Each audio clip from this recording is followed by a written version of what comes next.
Estamos começando mais o primeiro Trino Podcast. Como diz os programadores de HTML, olá mundo! Hoje a gente vai conversar aqui com esse cara que é polivalente. Ele é instrutor de capoeira, personal trainer, é lutador de jiu-jitsu, já morou fora, Nando Gavião. E aí, meu amigo Ângelo Panda, como eu conheço, da capoeira, tudo bem? Tudo tranquilo. E aí, como é que estão as coisas? Tamo aí, né? Depois de uma temporada aí que a gente passou aí um tempinho fora, já faz aí, chegamos em agosto, estamos se reorganizando de novo aqui na cidade. E nada demais, né? Foi uma breve estadia, aí, pouco mais de 2 anos e meio lá no Canadá, mas que deu para dar uma bagagem legal, trazer muita coisa legal e tentar experimentar aqui, né? Assim, essa experiência, como é que tu chegou nisso? Assim, vamos falar um pouquinho do Gavião do início, a tua trajetória. Tu iniciou essa vontade de querer ir morar fora devido a... Assim, na realidade, eu acho como um monte de garoto latino-americano, a gente tem uma influência muito grande da mídia norte-americana aqui, pelos filmes, pelas propagandas e tudo, né? E isso cultiva uma curiosidade, né? De ir lá conhecer a América do Norte, né? Que engloba o México, os Estados Unidos e o Canadá, né? Precisamente a mídia expõe mais, né? A mídia estadunidense, né? Que é a mais forte, Hollywood, né? Mas era uma coisa muito longe de mim, né? Muito longe, quanto garoto, né? Fora da realidade. Fora da realidade, né? E através da capoeira, você sabe, a gente tem muitos amigos fora, no mundo todo. Não só nos Estados Unidos, mas no mundo todo, na Europa, na Ásia, nas Américas. E o tempo foi passando e tal, e a gente tinha uma colega nossa da Austrália que treinava aqui com a gente. E ela, Ita, isso. E ela sempre falava pra minha esposa na época, né? A gente não tinha filhas. Vocês deviam morar fora, ter uma experiência fora, vocês têm uma desenvoltura legal e tal. E ficou aquilo, né? Aí os anos foram se passando, a gente foi amadurecendo com outros projetos e tal. E pintou uma viagem pra gente de passeio mesmo. A gente foi conhecer Orlando, conhecer a Disney ali e tal, aquilo que todo mundo vai. Primeiramente, vamos conhecer a Disney e tal. E chegando lá, a gente viu os amigos, como viviam. E realmente Orlando é uma cidade bonita, uma cidade organizada e tal. E nutriu aquela vontade, isso aí, vamos, não vamos. E aí a gente passou quase 2 anos planejando, decidindo para onde iria, se iria para a Austrália. E primeiro, a gente nunca pensou nos Estados Unidos mesmo, a gente pensou na Austrália ou no Canadá, porque são países que têm processos de imigração, né? Eles têm processos, o Canadá tem mais de 50 processos de imigração, são países abertos aos imigrantes, né? E como estudante, como tudo, são países muito mais receptivos, né? Mas no caso mesmo, a tua ideia era morar definitivamente lá ou passar um período e depois retornar? Inicialmente a gente pensou em realmente ir para ficar, né? Para ficar mesmo, porque a gente gostou e tal. Tava uma época também bem louca, na hora de política também, isso influencia e ao mesmo tempo é uma atitude errada você querer tomar uma decisão permanente da sua vida por situações momentâneas, né? Que é a política, né? E é uma das coisas que a gente aprende, né?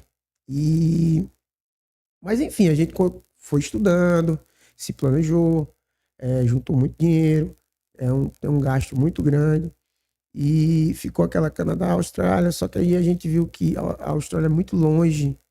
O processo é fácil, mas é muito longe. A Austrália é muito diferente.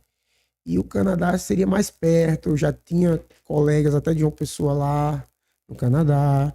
Então aí a gente decidiu fazer uma viagem de novo de turismo, só que exploratória. A gente foi aos Estados Unidos, depois foi para o Canadá, foi para Toronto, conheceu. Eu visitei alguns colegas lá da capoeira, bati um papo. Nós gostamos da cidade, só eu e minha esposa. E aí a gente, é isso mesmo, entendeu? Mas nesse caso tu já tinha filho ou não? Já tinha filho, já tinha filho, já tinha filho. Mas aí, nesse caso, foi só você. Só foi eu e minha esposa. É porque, como foi uma coisa mais exploratória, Justamente. Aí a gente foi mais pra explorar mesmo, conhecer, ver como que era e tal. E gostou, até, apesar. E a gente decidiu ir no inverno mesmo, quer dizer, vamos no frio mesmo, pra gente ver se a gente aguenta esse frio que o povo fala tanto, né? E realmente a gente gostou, achou legal. Assim, especialmente Toronto.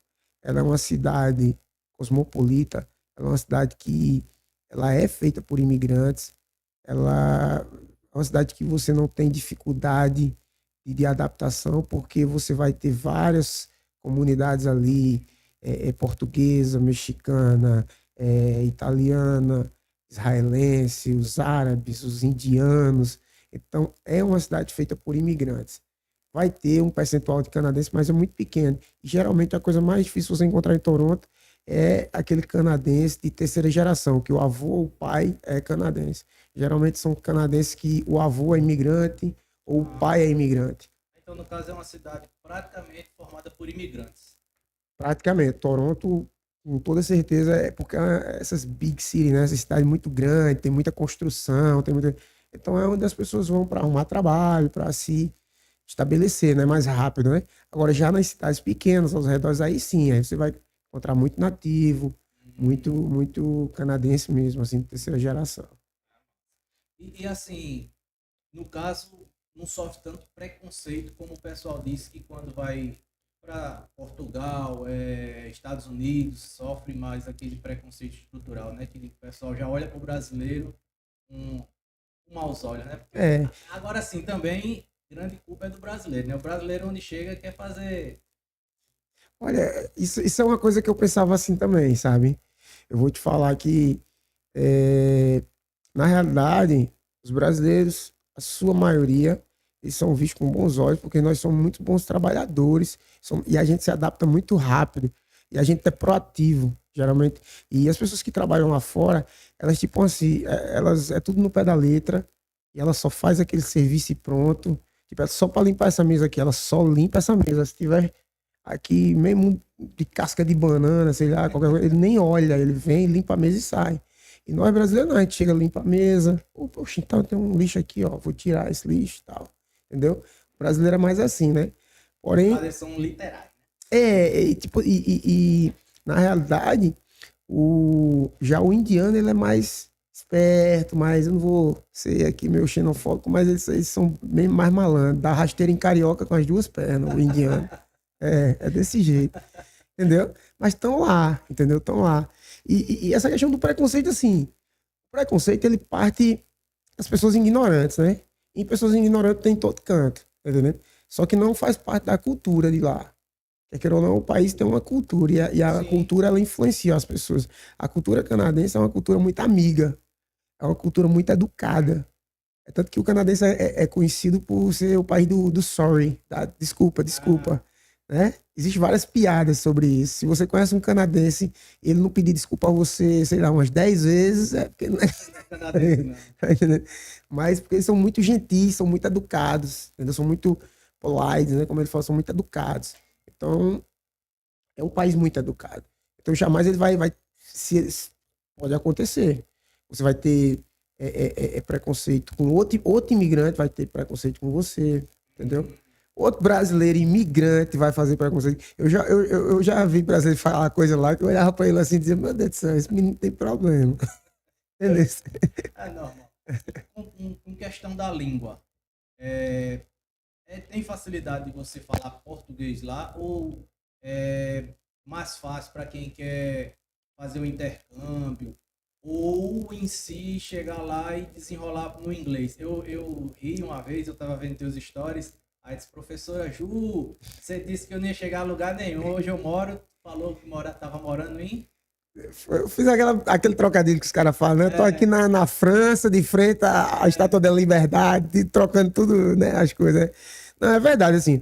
Olha, eu recomendo, depende muito do perfil de cada um e do objetivo, né? Se você vai especificamente atrás de trabalho, se você chega com o inglês já ali, saindo do básico, sabe, pro intermediário, sua vida vai ser muito mais fácil. Sim. Isso aí é óbvio, não precisa falar. entendeu? Mas também se você não chega lá sem saber zero, eu sabendo zero, sem saber de nada de inglês, especialmente Toronto, tá? Toronto facilita porque tem uma comunidade portuguesa muito grande, portugueses de Portugal, entendeu? Muito grande. Então tem bancos com atendentes em português, tem companhia, pessoas vendendo celular, linha telefônica nos shops falando em português, entendeu? É muito normal naquela região, uma região próxima ao centro ali, a gente chama próximo da... Mas é o português mais voltado para o português de Portugal, né? Mas é muito fácil. O português difícil é o português açoriano. Isso aí é difícil. Eles pensam que é a mesma coisa, mas não é não. É muito difícil mesmo. O português açoriano, quando eles falam rápido, parece... Deixa eu baixar. Parece uma embolada, assim, sabe? Eles falam muito pra dentro e muito rápido. É tipo o povo do sertão falando agoniado, avexado, sabe? Assim, Eu sei. Aí só a gente que entende mesmo, mas o português de Portugal, que tem o pessoal do sul e do norte também, igual a gente, assim, temos que ter um sotaque, falam uma coisinha diferente do outro, mas é pouca coisa, é sutil demais. Dá para entender tranquilamente, certo? E claro, naturalmente, se você for uma pessoa que for curiosa, que se dá ao erro, você vai tentar falar inglês e você vai aprender. Assim, dizem que quando você tenta falar inglês e fala a pronúncia errada, eles fingem que não entendeu, né? Ou diz que não entende, não sei se é uma forma de meio que menosprezar, dizer... Não, assim, geralmente o normal é eles repetirem, tá entendendo? Você fala você pergunta alguma coisa, aí vai que você troca uma letra, alguma coisa e soa diferente, aí ele repete, claro, com o sotaque dele, para você confirmar, entendeu? Aí você, entendeu? Aí beleza, geralmente acontece muito isso. Ou quando você fala, sei lá, você fala, deixa eu lembrar aqui uma coisa simples, agora voou da cabeça, sei lá, heavy, isso é muito heavy, pesado, né? Muito pesado. Aí eu falo sei lá, rave. Que é o que tá mais sonoro pra gente. Isso. Só que rave é outra coisa, entendeu? E heavy. Tem toda uma besteirinha, né? Do jeito de você falar. Aí ele fala, heavy? Não é corrigindo, é te ajudando, entendeu? Sim. Mas eles são muito, como eu te falei, eles são muito educados. As pessoas mesmo canadenses são educadas. E os imigrantes que já vivem lá há muitos anos, os imigrantes também são. É uma questão cultural. Agora você vai pegar um brasileiro abusado. A coisa mais difícil do mundo, cara, é você falar inglês na frente de brasileiro. Você não vai ter vergonha de falar com um canadense, um australiano, um indiano, outro tipo de etnia. Você vai ter vergonha de falar com o brasileiro. Porque o brasileiro, ele não admite erros. Você não pode ter sotaque. Cara, é impossível falar igual a um nativo. Nós não somos nativos de língua inglesa, nós somos nativos de língua portuguesa. Entendeu? Mas acontece, né? É só você filtrar isso e ir falando. Bola pra frente. Bola pra frente. Lá, tu passou quanto tempo? Ao todo foi um pouco mais de 3 anos, porque a gente foi antes da pandemia. Aí a gente passou um ano e meio, mais ou menos. Aí teve a pandemia, a gente teve que voltar, né? Aí a gente esperou ali um períodozinho da pandemia que não podia praticamente viajar, sair, entrar. Eu tive que vir até antes mesmo do lockdown severo, porque não saía mais do Canadá e nem entrava. Mas no caso vocês estavam com visto, tudo certo? Tava, só que aí minha mulher quis vir. Ela veio primeiro com os filhos. Eu fiquei lá sozinho, que eu fui trabalhando e tal. Aí o que aconteceu? Eu disse, eu tenho até tal data para voltar, senão eu não saio mais. Ou senão tu tem até data para vir. E aí ela falou, não quero ir agora não. Aí, então eu vim. E aí a gente esperou passar um pouco, né? Aquela fase da pandemia bem complicada. E aí quando passou, a gente fez a aplicação. Na realidade, a gente não fez a aplicação para o Canadá. A gente foi primeiro para os Estados Unidos. E também existia um processo de visto lá que ele se encaixava com a gente. Aí eu cheguei a morar ainda 2 meses em Orlando, né? Mas a gente colocou na balança muita coisa em relação aos Estados Unidos. O valor para esse processo Era isso que eu ia visto perguntar. Em questão de custos, é muito alto. onde que é mais oneroso? Estados Unidos, certeza. Certeza Estados Unidos. Canadá tem vários, como eu te falei, são mais de 50 processos. E se você consegue ir chegar até um bom advogado de imigração e com o processo certo, se você estudar bem, você consegue ir tranquilamente. Agora, existe muita gente vendendo curso, vendendo college, vendendo coisas que não vão te dar documento, que não vão te fazer. Só vai vender. É um mercado que existe. Existe um mercado. É só como é que eu posso dizer? É meio que querem te... É mercado. Mercado. Isso, acho que é mercado. Com certeza você pode...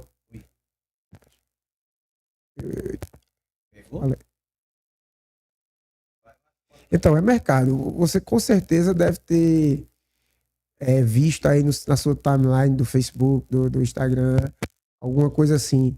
O Canadá tá precisando de brasileiros, né?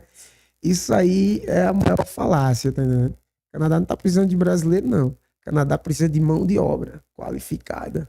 Pode ser canadense, brasileiro, porto-riquenho, português, indiano.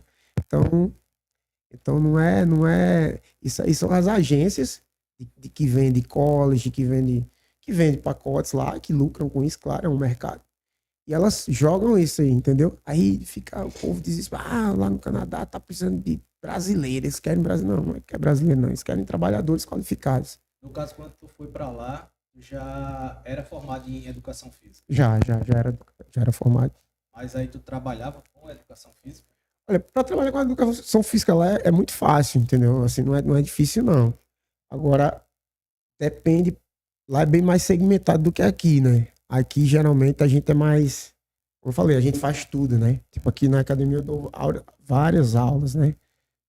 Sou personal, sou professor de ginástica e a gente dá mais de uma aula de dança. Lá não, geralmente o cara que dá aula de zumba, por exemplo, ele dá aula só de zumba. Ele dá aula só de zumba, entendeu? O cara que dá aula de personal trainer, geralmente ele dá aula só de personal trainer. E lá na América do Norte, tanto Canadá como Estados Unidos, você não precisa ser formado para dar aula de personal trainer, né? Você faz um curso, se você fizer o curso da academia, a franquia, ela faz um curso de um final de semana e você trabalha exclusivamente para aquela academia, dando aula de personal trainer. Mas no caso, só com uma modalidade em si. Só com personal trainer. Se você quer ser um personal trainer para atuar em qualquer academia, você faz um curso da província, do estado. Você pode atuar naquele estado e ter uma certificação. Agora, se você quer fazer o curso de educação física, aí você tem que fazer o college, mas geralmente as pessoas que fazem esse curso é para trabalhar o quê? Escolas, times, no preparação física, entendeu? No caso aqui é a licenciatura, né? Bacharel da gente. Não, isso se equivale ao bacharel? É porque assim,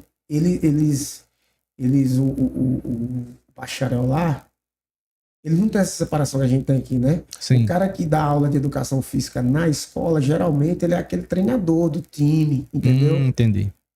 Geralmente ele dá, e quando ele vai pro ginásio, para academia, ele é coordenador da academia, porque ele é formado, ele não vai ser professor de salão.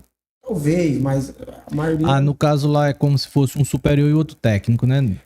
Praticamente. É bem separado mesmo. O cara que vai fazer a graduação mesmo, um college que eles chamam lá, ele não vai atuar só naquilo de personal trainer, ele vai buscar outro lado. Mas no caso, o teu certificado brasileiro não te daria meio que direito a usufruir o cargo de professor ou atuar como professor? Depende. É válido, você precisa fazer uma validação lá, claro, é bem simples a validação, entendeu? A questão é somente você comprovar tudo direitinho, entendeu? E realmente querer ir para a área. Agora, tem área que é mais complicada, né? De validar, tipo medicina. Sim. Essas outras são mais complicadas. Mas tem área que é mais simples de validar, sabe? Que é bem mais simples mesmo. educação física, arte.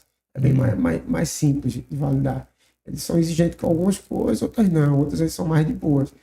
Porém, como eu atuo arte e dança, capoeira é arte, capoeira é dança. Capoeira, você chega em qualquer canto do mundo e dá aula de capoeira, né?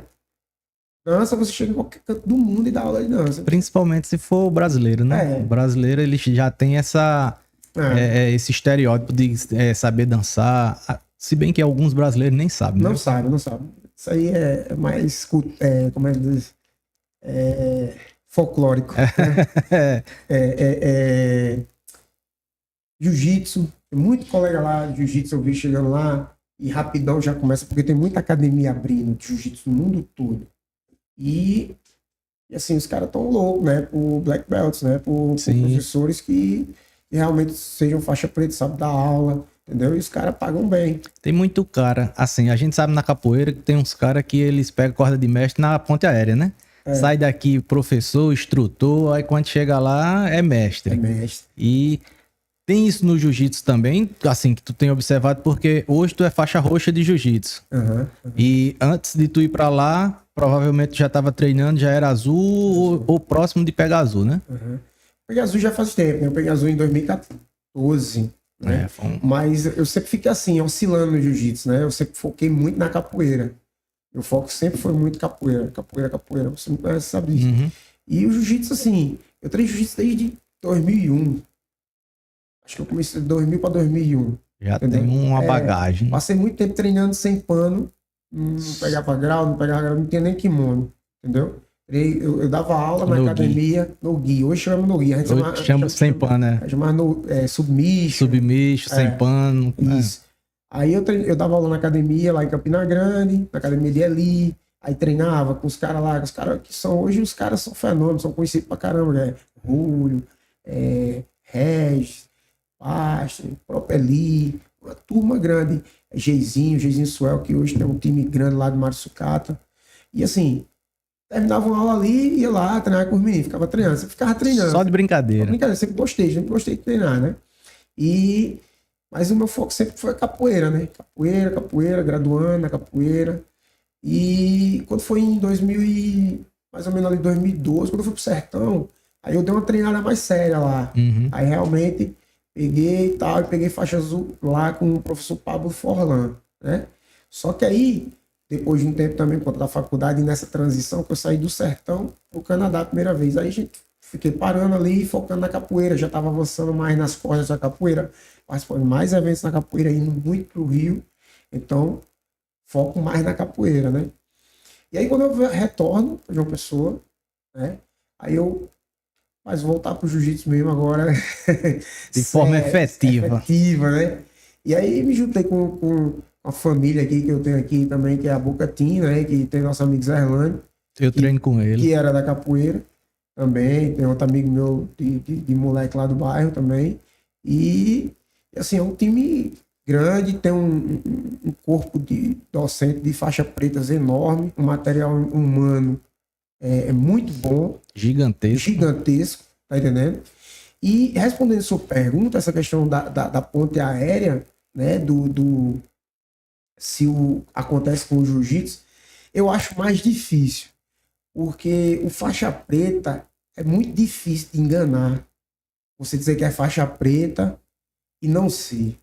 Cara, existe charlatões, a gente sabe que existe, mas todo mundo sabe, galera. E geralmente esse pessoal, eles não vão muito longe, eles ficam por ali mesmo, só, sabe, pelas beiradas. Não tem um respeito profissional da comunidade do jiu-jitsu, do próprio meio.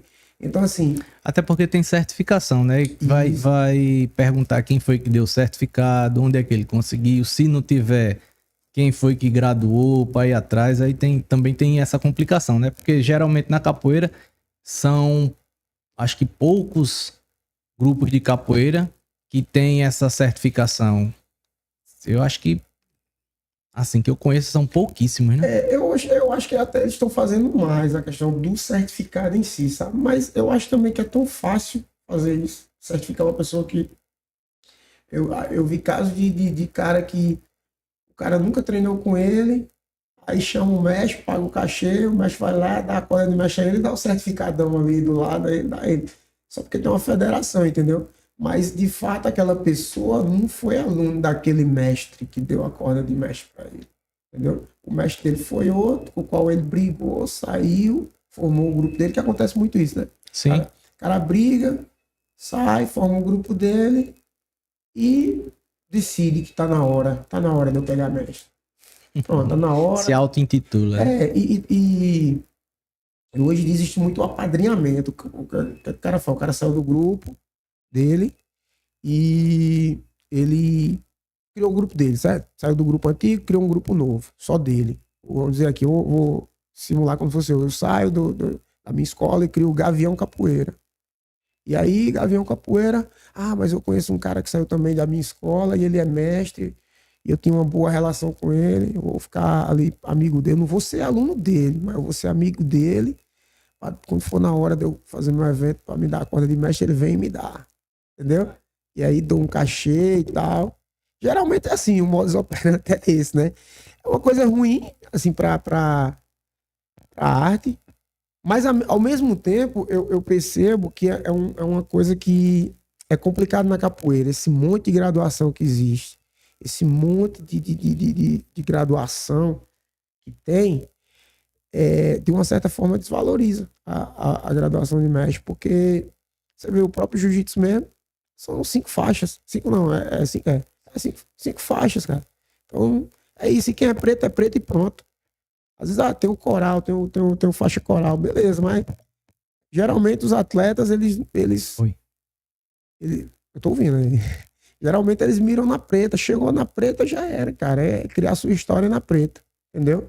E na capoeira, por ter esse monte de graduação, ter esse monte de extorsão, muitas vezes, acontece essa desvalorização. Aí fora também que na capoeira tem aquele grupo X que ele tem um certa cor de graduação, o outro é outra cor, não tem aquela padronização que se tem no jiu-jitsu, no taekwondo, na judô, nas outras artes marciais, que assim dizendo, né? Não tem uma padronização. Às vezes, como você citou aí, você cria o seu grupo aí, Gavião Cast, e diz assim, não, vou botar Gavião Capoeira. E você coloca a cor da graduação que você quiser, do início ao fim, né? Não tem um padrão. Não, Agora sim, a gente tem que entender também, isso é muito importante de colocar aqui, de expor, a capoeira, ela é muito plural e subjetiva. A capoeira, ela é uma arte, acima de tudo, que engloba várias artes, e ela não vem do padrão oriental, né? O padrão oriental que vem o judô, o karatê, o jiu-jitsu e tal, beleza. É outra história, né? A capoeira, ela, mas camisa costuma dizer que ela engravidou na África e nasceu no Brasil, né? E diante disso, ela tem muitas nuances, tem muitas transformações dela, né? Então a gente não consegue colocar ela numa caixa, né? Isso aí é um fato. A capoeira, ela não é só luta, ela não é só dança e ela não é só jogo, né? Então ela é os 3 ao mesmo tempo e muito mais, né? Você sabe disso. Então ela é luta para quem quer lutar, é dança para quem quer dançar, é tudo. É jogo para quem quer jogar, é música para quem quer cantar. Então a capoeira, ela é difícil de ser colocada numa caixa e definir ela. Então por isso que surge tem essas coisas. E eu acho que a gente ainda está longe para padronizar. E talvez se padronizar também perca até a graça. Tá entendendo? Sim, perde a essência. Perde a essência. Eu acho que, de fato, os capoeiristas só precisam ser um pouco mais profissionais, entender o mercado e usar essa cultura, essa coisa tão rica que é a capoeira, em prol dela mesma. Não para degradar a capoeira, né? E vendê-la barata, uma coisa rica. E viver bem de capoeira. Tem muita gente vendo. Uma coisa que eu consegui observar lá fora, aqui no Brasil, por exemplo, lá existem vários parques. Os parques são lindos, são maravilhosos, dá pra gente treinar lá. No verão até as pessoas treinam lá, como forma de promoção da capoeira, né? As pessoas vão ver e vão procurar saber onde é a sua academia para fazer aula com você. E lá não tem como você dar aula de graça no meio da rua, na praça. Porque primeiro por causa do clima. Quando começa o inverno, você não consegue nem... O inverno lá dura quanto É tempo? muito rigoroso, mais de 6 meses, entendeu? Ah, E aí quando o cara vai treinar contigo na tua academia, os aluguéis são caros lá. Então você tem que pagar seu aluguel. Então você não vai deixar ninguém treinar de graça. Você tem que se valorizar. Então, ó, a mensalidade aqui é $150. Você tem que pagar e pronto, você vai receber. Aqui não. Aqui as pessoas dão aula de graça na praça, entendeu? Ah, não, mas é um projeto social. Ah, cara, projeto social é sempre, eu acho que é faz parte do, acho não, tenho certeza, faz parte do tripé da nossa escola, né? Projeto social. Porém, projeto, você não pode dizer, eu vou começar ali sozinho, eu quero ter meus alunos, vou ali para a praça ali, aquela praça não tem nada, eu vou começar lá sozinho. Isso não é projeto social, não. O projeto você realmente tem que elaborar, né? Pensar num patrocínio, se você não tem, pensar em políticas públicas que podem apoiar você, entendeu? Fazer realmente um projeto por escrito. Se você não sabe como fazer, você tem que procurar uma pessoa que saiba para te ajudar. E assim ter um objetivo central, né? Os objetivos ali específicos, ter toda uma apresentação, entendeu? Ter uma metodologia para aplicar ali naquele projeto e resultados esperados que você precisa daquele projeto. Então os capoeiristas pensam que é só pegar o berimbau, eu já sou graduado, eu posso fazer um projeto, eu vou ali na praça. Isso é meu projeto. Qual é o teu projeto? Meu projeto é ali na praça dando aula. Esse é que é o projeto. Faz acontecer. Não é assim também. Entendeu? Então, se a gente muda esse pensamento, eu acho que a gente avança muito mais. Porque a maioria dos colegas tem o pensamento de ir embora. Eu vejo vários, assim, que começam e tal, mas o pensamento sempre para buscar uma vida melhor, tal, tem vida humilde e tal, e quer realmente, e realmente lá fora abre portas. Assim, duas perguntas. Uma que é a aba da capoeira hoje em dia, né? Que você faz parte, que a gente faz parte.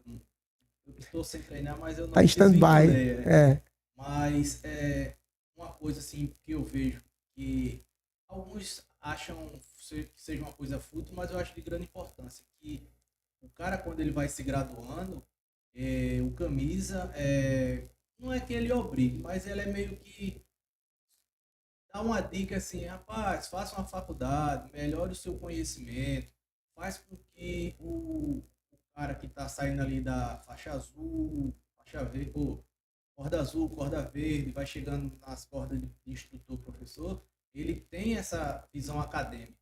E outra coisa, tu acha que o cara que sai daqui com essa visão que tu falou e ir para fora para ele conseguir aumentar o seu recurso financeiro, e é porque todo mundo tem aquela visão de quando você vai para fora, quando você volta, você vai voltar rico, você vai voltar andando de Ultimamente tem acontecido isso, não.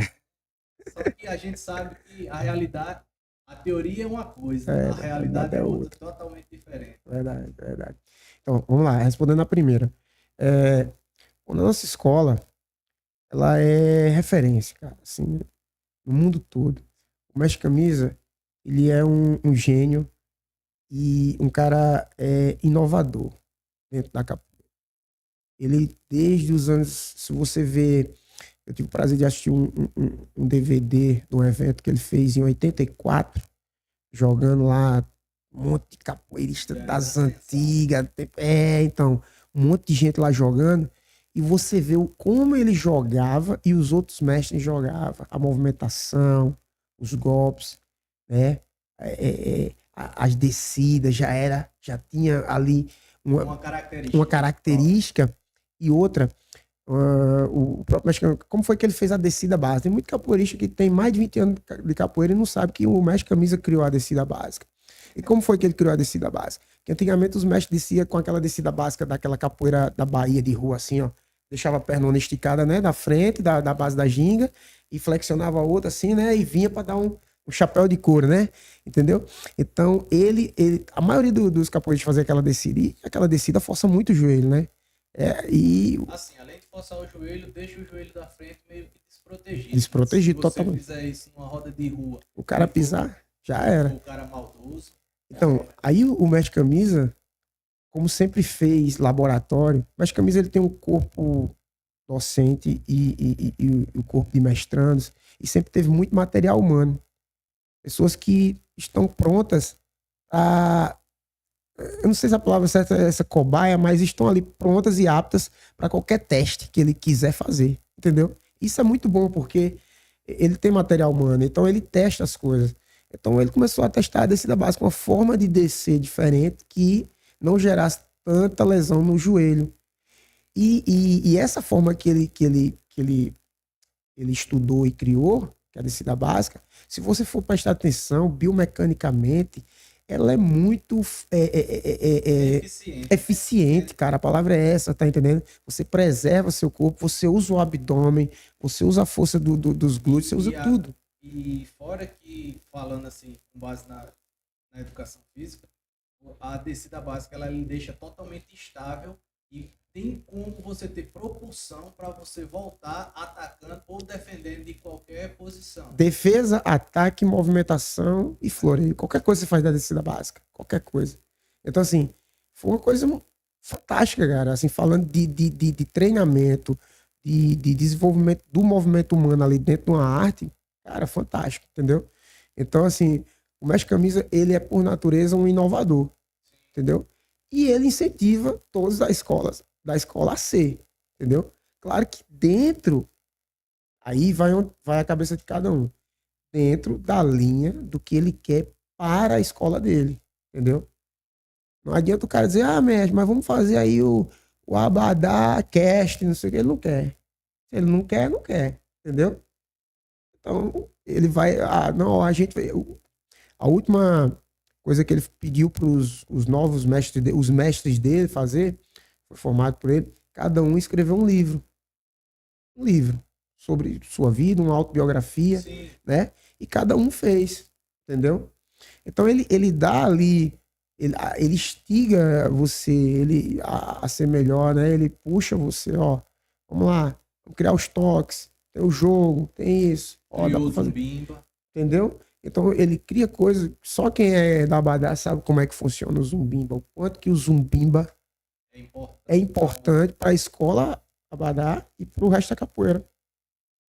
Porque você vê, com pouco tempo tá todo mundo fazendo. Você vê, o pessoal usa a corda na cintura, boca de lobo, né? Amarra ali na calça, boca de lobo. Muita gente não sabe por que é boca de lobo. Porque é como o vaqueiro bota lá a sela no cavalo, que tem a ver com a infância do mestre camisa. O mestre camisa era vaqueiro, adora cavalo, gato, essas coisas, boi, essas coisas. Então, tudo dentro da escola foi criado de acordo com a vivência dele. Entendeu? O nó de rosa, que é aquele nozinho que a gente bota na ponta da. É o nó do chicote do vaqueiro. Entendeu? Então, assim, são coisas que você tem que estar perto dele para entender, né? A escola ela é desenhada ao modelo do gênio ali, daquele cara que cria tudo. Agora, assim, ele é um criador e também ele é um organizador, um reorganizador. Ele pega a sua ideia com a minha e com a dele e faz uma ideia, junta. Ele é um combinador, né? Ele combina as ideias e também transforma em algo legal. Nem tudo foi só ele que criou, né? Então ele saiu pegando de um, pegando de outro, aí veio outro ali e tal. E aí vai tirando muitas possibilidades. Então, assim, ele realmente é um incentivador. Eu acredito que a escola avança muito por conta disso. Entendeu? E assim, hoje, se você for analisar, tem muitos grupos que fazem os jogos, né, os campeonatos de capoeira, mas não se compara aos jogos que o Camisa criou, que é os Jogos Mundiais, que tem toda uma regra e tal. Às vezes você vê, tem alguns grupos que fazem tipo como um MMA, e assim, não é tão atrativo de se ver quanto os jogos, né? Porque, certo, nos jogos da Abadá tem a hora da porradaria, que é o São Bento Grande, tem a Iuna, tem... A gente mudou, né? Não é mais Iuna, é Siriuna. Tem a Siriuna, a Benguela e o nosso somente é o somente da Badá. Para ter as características somente da escola mesmo. O mestre, Essa ele inovação foi a partir foi da pandemia para cá. Da pandemia para cá, ele modificou, né? Então, essa questão dos jogos é até interessante, porque muita gente pergunta assim, por que vocês não participam de outra competição? Eu digo, cara, às vezes eu nem quero. A gente nem... Quem quer? Porque a gente tem muita competição, certo? Para participar. Tem os brasileiros, E- tem o brasileiro, tem o mundial, tem os regionais. Isso existe e periódicos, né? Assim, não tem aquela história, teve um mundial agora, eu não sei quando é que vai ter o outro. Não, todo mês de agosto, bienal, né? A gente tem um mundial, né? Geralmente, o brasileiro também. Brasileiro geralmente é 2020, 2022, né? 24, 26. E os pares e mundiais são nos ímpares. 21, 23, 20, né? 27, Aí, no 25. caso, para você posso dizer, se classificar para esse mundial, tem alguma... Não, o mundial é aberto, né? Assim, ele é super aberto. Porém, já tem o pessoal que vem nas cabeças, que são campeões de regionais, né? De jogos abertos, esses atletas aí que são realmente atletas da capoeira. Eles estão sempre ali treinando, porque não só tem o brasileiro e o mundial, né? A gente tem agora os jogos abertos. O mestre viu que os jogos abertos eram muito mais benéficos para ter uma rotatividade maior de participação, porque às vezes tinha os jogos da Paraíba, por exemplo. Tem os jogos da Paraíba, aí só podia participar quem era da Paraíba. Não, Sim. aí agora não, agora vai ter os jogos cearenses abertos. Então eu vou para lá competir nos jogos cearenses, entendeu? Então, aí tem os jogos do Nordeste. Os jogos do Nordeste é para a região Nordeste. Esse sim é para a região Nordeste. Mas vai ter os jogos de verão do Rio de Janeiro, aberto. Para todo mundo. Então, vou lá. Mas nesse caso, para todo o Brasil, um exemplo, um estrangeiro Também seja de passagem, ele pode pode vir também participar. Inclusive, agora os Jogos Europeus estão sendo abertos. Está sendo euro-brasileiros. Por que euro-brasileiros? Porque tem muito brasileiro lá fora, né? Que não podia competir. E às vezes o cara tá numa situação, às vezes, que também não pode sair do país, né? Não tá podendo. Aí quer participar e não pode. Entendeu? E aí dá uma abertura pro cara participar. O cara é brasileiro, joga muito e tal, treina todo dia e quer participar. Aí também agora Nessas competições que você disse que já participou, qual o grau de dificuldade, assim, lógico que relacionado a, vamos dizer, você fazer uma roda aberta no Rio, um exemplo. Você está ali, você sai daqui para o Rio para fazer um treino e é diferente você fazer um jogo numa competição ou numa roda, num aulão. Qual o grau de dificuldade? Para a gente que o pessoal que é leigo entender assim essa metodologia assim e praticamente isso, dificuldade. Se tem ou é a mesma coisa, capoeira é capoeira. Capoeira é capoeira, certo? Porém, assim, existe, claro que, obviamente, existe a diferença. Roda de rua, a gente sabe que roda de rua não tem regra. A roda de rua é o que o berimbau e o jogo manda. O colega ali tá querendo, né? Você sabe isso, você participou de várias rodas de rua. Você não era muito bom também, não. Você não era muito bonzinho, não, na roda de rua. Né? Quando você tá afim de fazer um jogo ali de boa, você faz. Quando você quer dar um aperto no cara, você dá. Se é um cara que você não gosta, você já trinca mais os dentes, você não faz muito floreio. Pontapé pra lá, pontapé pra cá, né? Não é assim na roda de rua? Sim. Então, assim, a gente não sabe, é caixa de maribona, a gente não sabe o que tem na roda, né? Então, às vezes, pinta um cara que você nunca viu na vida, tá lá na roda, quando vê, o cara tá metendo o pé em todo mundo. Então, roda é assim. Competição, quer queira ou não, a competição, ela tem que ter... ela tem que fluir, né? Na Abadá, o mestre, ele faz de tudo para não ter muita regra, para que não fique uma coisa que bloqueia a criatividade do atleta, interfira né, na liturgia ali, no fundamento da capoeira, entendeu? Mas o negócio tem que acontecer, certo? Então, a pontuação sempre é dada para o jogo, ou seja, não adianta eu ir jogar com você e ficar me fechando, não deixar você jogar, não deixar você fazer nada, porque o jogo a pontuação é pros dois. Entendeu? Um exemplo, você vai fazer um jogo comigo, vai fazer um jogo com outro cara e com mais outro. Certo? Então são 3 jogos que você vai fazer. Então, o meu e o seu foi baixo. Vamos dizer, a nota da gente foi 3. Então é 3 pra você, 3 pra mim. Mas aí você tirou 5 com o outro, tirou 5 com o outro. Então vocês vão avançar. Provavelmente se eu tirar 3 com os outros que eu for jogar também, a minha nota vai ficar baixa. E eu não vou avançar. E vai ter uma média lá que eu não vou avançar, porque eu tirei uma nota baixa com você, mas você recuperou com os outros caras. Você jogou bem com os outros caras, os caras jogaram bem com você. O jogo fluiu. O jogo fluiu e você avançou, você recuperou a nota, né? Sua nota subiu, entendeu? A nota só vai ser individual mesmo quando é na final. E talvez na semifinal, depende. Então, o jogo tem que fluir, tem que acontecer, entendeu? E o outro lado, dos outros 2 lados que eu vejo, o seguinte, tem os nossos colegas, os meninos, que são atletas de capoeira. Meninos vivem para capoeira, treinam muito, viajam muito, treinam bastante.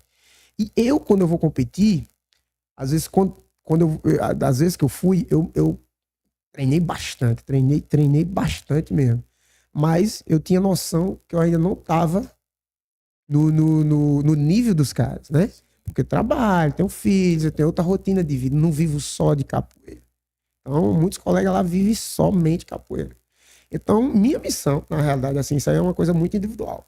Minha missão é chegar, conseguir fazer um jogo legal, que eu possa desenvolver meu jogo, representar legal ali, que eu cheguei, treinei, competi, e não seja uma coisa assim que, pô, meu amigo, esse cara aqui só veio atrapalhar. Tá entendendo como é? Esse é um pensamento pessoal meu, entendeu?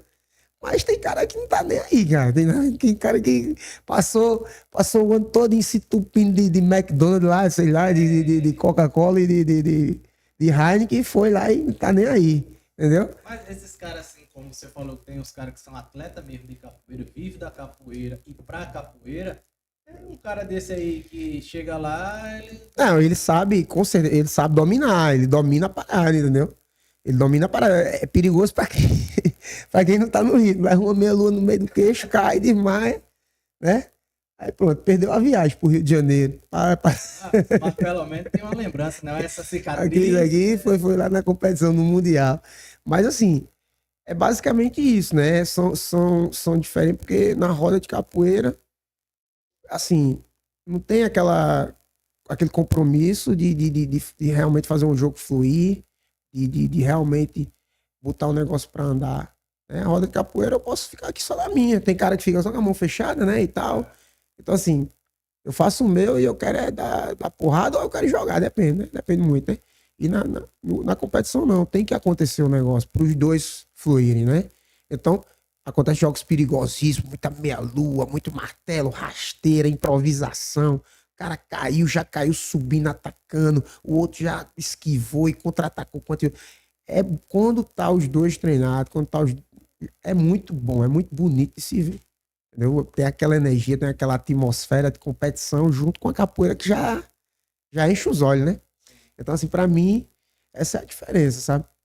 A diferença básica é essa aí. Aí como é que tá a tua rotina hoje? Hoje tu dá aula de personal, dá aula de capoeira? Hoje tá bem corrido, cara. Tá bem corrido, porque eu tô justamente... Eu até falei pra minha mulher, não, quando chegar aí no Brasil, porque lá também era bem puxado, né? Se eu chegar no Brasil, eu vou ficar 3 meses sem fazer nada. Só... filho. Caramba, fiquei... Quando deu 20 dias, eu já tava agoniado. O dinheiro indo embora. Se ele não se repõe, né?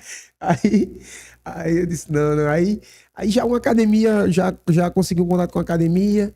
A academia chamou ali no Mangabeira, aí já comecei nas aulas ali e tal. Aí já voltei nos treinos de jiu-jitsu, aí fazendo meu treino de capoeira, minha manutenção, já vendo alguma coisa para começar um trabalho. E aí, uma academia bem conhecida aqui da Paraíba, grande, me chamou, a Corpus Academia, pode falar? Pode, à vontade. Isso aí, que é um pessoal que eu já tenho uma admiração de anos, desde lá de Campina Grande, sempre queria trabalhar com eles, né? Que eu sei que é uma empresa legal demais de trabalhar e que dá oportunidade. Aí surgiu, aí pronto, hoje eu tô com eles, somente com eles, porque eles têm bastante unidades e tô dando muita aula. Tem dia que eu acordo 6 da manhã, vou almoçar e depois volto de novo para dar aula. E é muita aula de ginástica, né? Pump, personal, bike, spinning, né? Que é a minha área. Eu gosto muito da área de ginástica. É uma área que eu me identifico bastante. E de treinamento funcional. E aí tô com essas aulas aí, todas de segunda a sexta, puxado, né? Mandar alô até pra Dudu aí. Patrocina os meninos aqui, Dudu. Né? Dudu! E tentando conciliar, né, com o jiu-jitsu, né? Treinar, a gente não tem mais 20 anos, né? O corpo sente, aí a gente tentar conciliar. A aula não é treinar. É totalmente diferente. Isso aí é na capoeira, é no jiu-jitsu e é na educação física. Quem dá aula. Treinar é outra coisa. Você tem que treinar sozinho, você tem que fazer seu treino, fazer treino certo. E todo treino ele tem que ser progressivo. Isso. Você tem que estudar ali, que você tem que montar uma periodização, entender o que você está fazendo, para onde você quer ir. Né? Não é chegar lá, só levantar o peso, botar para cima, botar para baixo. Né? Então... Estamos aprendendo isso aí. Isso aí. Então, eu tento me programar, não é fácil, né? E tem que ser pai e marido ainda, né? É importante. Né? É o mais difícil, é o mais difícil. Aí, a gente tenta conciliar essa rotina, né? E agora eu tô tentando aí me botar em preparação física aí pra justamente ter uma competição agora de Jogos Nordeste não. Vai ter primeiro Jogos Cearenses lá em Canoa Quebrada, de capoeira. Já tô me preparando aí, querendo ir. Pelo menos para participar bem, né? A gente vai com o intuito de participar bem, né? Chegar lá, jogar bem, pô, jogão, né? Ganhar é uma consequência, né? E todos nós queremos ganhar, né? E Jogos do Nordeste também vai ter lá na cidade do Mestre Camisa, onde ele nasceu, lá em Jacobina. Vai ser um Jogos do Nordeste bem especial. E eu já tô querendo organizar também para ir. Com certeza eu vou. E participei agora de 2 competições de jiu-jitsu, foi muito boa, né? Participei do Open e do Paraibano. Fazia anos que eu não competia, né? Diferente a sensação do jiu-jitsu para a competição de capoeira. Cara, E ao mesmo tempo, assim, como você já tem um ritmo, você sabe disso. O capoeirista, ele é assim, se ele vai muito pra roda, né? Ele tá nem aí. Pra roda, pra ele é um ambiente natural. A roda de capoeira é um ambiente, tá ali na roda. Agora, cara que não vai, que só treina, quando ele vai pra primeira vez, ou vai uma vez ou outra, né? Fica nervoso ali e tal, né? Então você aí. Olha assim, esse dá. Aquele não dá. Às vezes você até tecnicamente similar ao cara, mas. Às vezes é melhor. Às vezes até. Às vezes é melhor, mas o cara tem. Aquela autoconfiança. Né? O cara tem, como é que a gente chama? Tempo de roda, né? Ele já tem a manha ali da roda de capoeira. E a gente que vai direto na roda, quem vier tá dentro, meu amigo. Tá bom. Pode ser bom, pode ser ruim, pode ser grande, pode ser pequeno. Que vier tá bom. Então aí eu comecei a transferir esse meu pensamento da capoeira para o jiu-jitsu. Entendeu? Eu pensei assim, eu preciso ir para as competições, porque eu quero que as competições fiquem para mim como uma roda de capoeira, um ambiente natural. Realmente assim, no caso quando eu fui essa última agora, é muito calor. E a gente tá de kimono, né? Então assim, cara, aquele calorzão e tal. E até você lutar, você fica ali naquela vibração e tal, e pá. Aí realmente, o primeiro eu senti mais e tal. Já o segundo eu já fiquei muito mais de boa, muito mais tranquilo. E agora pretendo ir pro terceiro, né? Vamos lá, vamos ver como é que vai ser. Né? Foi bom, foi uma experiência massa. Peguei medalha, peguei segundo, depois peguei terceiro. E agora quero ir aí, vamos treinar mais. Vai chegar nas cabeças. Quero chegar nas cabeças, quero participar de um da federação, tô pensando em ir pro Open de Fortaleza. O negócio é que é muito dinheiro, macho. É pouco dinheiro e muita coisa. Né? É pouco dinheiro e muito evento para participar, mas a gente vai-se embora. A gente vai. Gavião, quem quiser fazer personal contigo ou quiser dar um treino na capoeira, fazer assim, como é que a gente faz para te encontrar? Primeiramente, personal training. Fala aqui Personal training, você me procura lá no meu Instagram. Nando Gavião Personal. Só mandar um DM lá, a gente troca ideia. Você diz qual é a sua meta, eu vou traçar um plano, fazer um realmente um projeto para você. Não é só chegar e mandar você levantar o peso, não. A gente vai fazer um projeto, tá? E estabelecer umas metas e fazer um projeto de médio a longo prazo. Eu não trabalho em curto prazo. Não existe personal training de curto prazo. Entendeu? Aquele treino do verão, né? Não existe. Não existe. Você vai perder seu dinheiro e eu vou perder meu tempo. Então, me procura para um projeto de médio e longo prazo que estamos aí, tá? Nando Gavião Personal. Se você quer capoeira, brevemente, eu tô justamente procurando um horário e vendo um espaço para a gente começar nossas aulas de capoeira. Então, você me segue lá no meu outro Instagram, que é Instrutor Gavião Abadá. Tá? Instrutor Gavião Abadá. Lá eu vou botar minhas aulas de capoeira. Ou quando tiver um espacinho lá. Eu tô sempre treinando com o nosso colega Tijolo. A gente se encontra lá no Parque Paraíba, faz uma manutenção lá, que é justamente para ir para os jogos agora. Fazendo uma manutenção boa. Mas brevemente quero. Me convido. Vamos treinar. Vamos embora dar umas pernadas, né? Tô enferrujado, mas vai com calma. Que é isso, quem é bamba. Não é não? Então me procura aí ou no Instrutor Gavião ou no Nando Gavião Personal, que eu tô lá e respondo rapidinho. Gavião, beleza, obrigado. Obrigado aí, meu irmão. Valeu mesmo. Tempo disponível. Sei Tamo que junto. seu tempo é muito corrido aí. Bora, é assim mesmo. Todos nós. Valeu, galera. Segue aí no canal, segue aí Instrutor Gavião e personal também. E aí, valeu, obrigado, tamo junto. Esse é só o primeiro de muitos. Valeu, tchau.